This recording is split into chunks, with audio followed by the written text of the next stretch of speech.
बिस्मिल्लाहिर्रहमानिर्रहीम। अस्सलाम वालेकुम वरहमतुल्लाहि वबरकातुहू। अम्मी अब्बू को कोई चीज़ ला देना इतना आसान नहीं था। वो लेते ही नहीं थे। फ़लाने तुम पहन लो, फ़लाने तुम ले लो, मैंने क्या करनी है, मेरे पास है। अब्बू के 2-3 जोड़े कपड़े होंगे, एक चादर, एक रज़ाई, एक टोपी, एक जूता। मैंने संभाल कर रखी हुई है उनकी कुल मता। एक छोटा सा ट्रंक भी काफ़ी साबित हुआ है उसके लिए। मैंने अब्बू की तरह ही ज़िंदगी गुजारी है।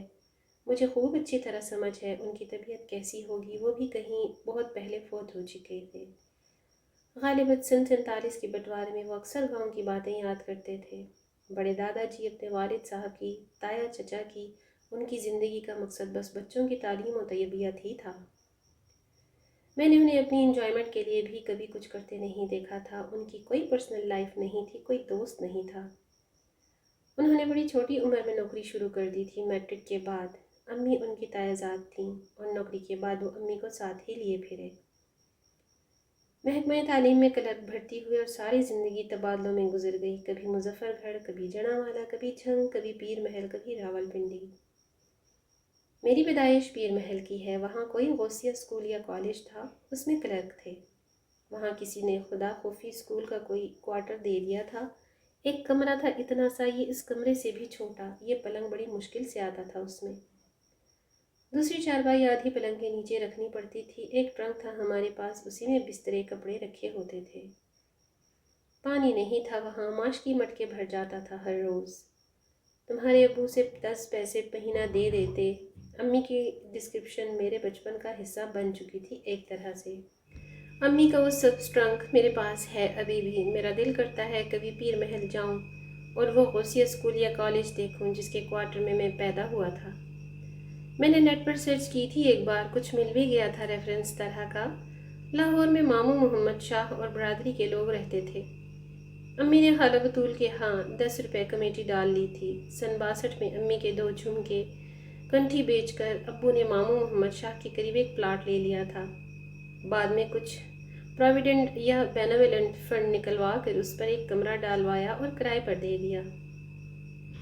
मामू मोहम्मद शाह ने किराया इकट्ठा करके एक बैठक भी डलवा दी। सन 72-73 में अब्बू का तबादला लाहौर हो गया और उन्होंने इस मकान में रिहाइश शुरू कर ली।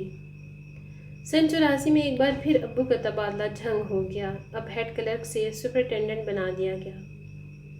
लेकिन इस बार बाल बच्चे साथ न गए। हम लोग कुछ दिनों के लिए गए, लेकिन किसी का वहाँ दिल न लगा, हम वापस आ गए।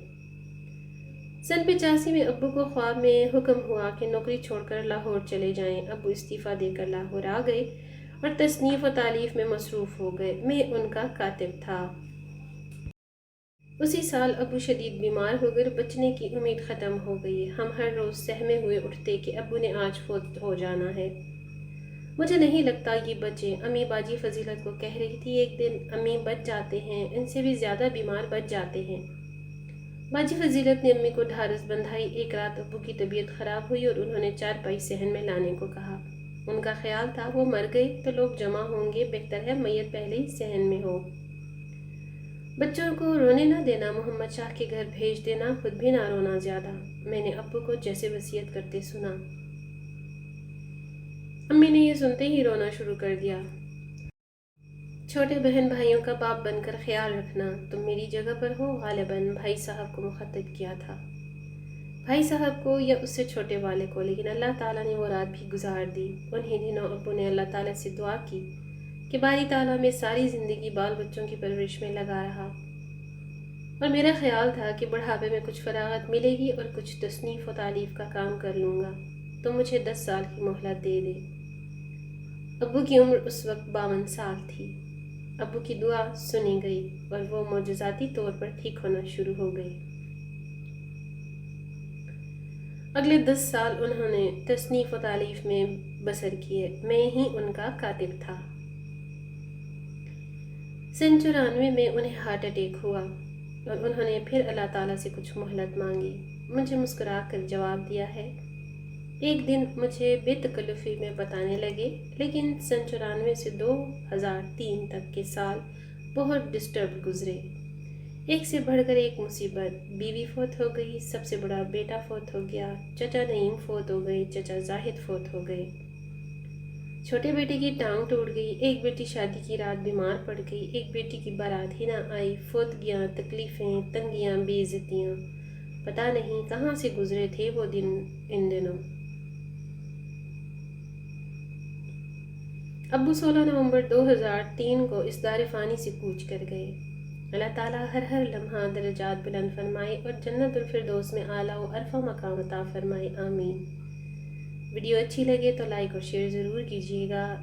ایسی ویڈیوز کے لیے چینل کو ضرور سبسکرائب کر لیجیے۔ اگلی ویڈیو تک اللہ حافظ۔